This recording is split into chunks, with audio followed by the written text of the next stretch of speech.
Napakasimple pero napaka-epektibong gayuma. Yan ang ating ibabahagi sa bidyong ito.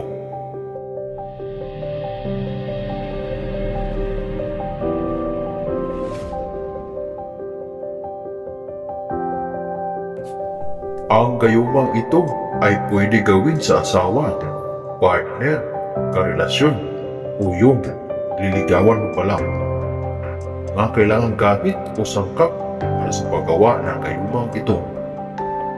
Kumuha ng asukal, pwede puti o brown na asukal, ballpen, puting papel, lighter at syempre buong pangalan at apelyido ng target at araw o buwan ng kapanganakan.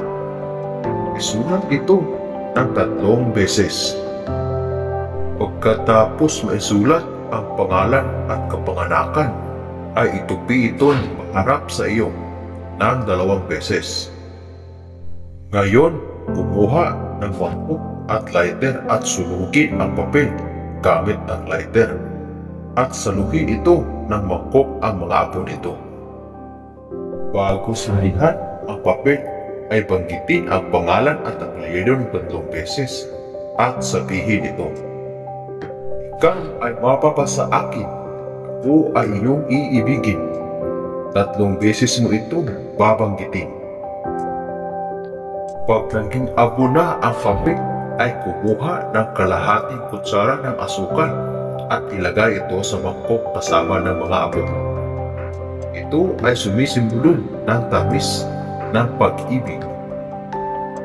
Saka mo ito haluing mabuti at ilagay ito sa pulang pouch o sa supot na may tali para mabalot mo ang kanyang puso ng iyong pagmamahal. Itago ito sa loob ng 3 araw. Pagkalipas ng 3 araw ay pwede mo na ito ilabas para gamitin.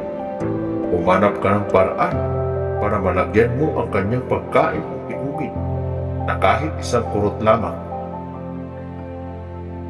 Pag naisagawa mo ito ng maayos, iyak makukuha mo ang bisa nito. Gawin ang prosesong ito sa umaga bago pa sisikat ang araw. Gawin ito ng may pananalig, pagtitiwala para ito ay magkatotoo. Hanggang dito na lamang ang ating kaalaman para sa araw na ito. Muli, maraming salamat sa inyong walang sawang panonood. God bless us all.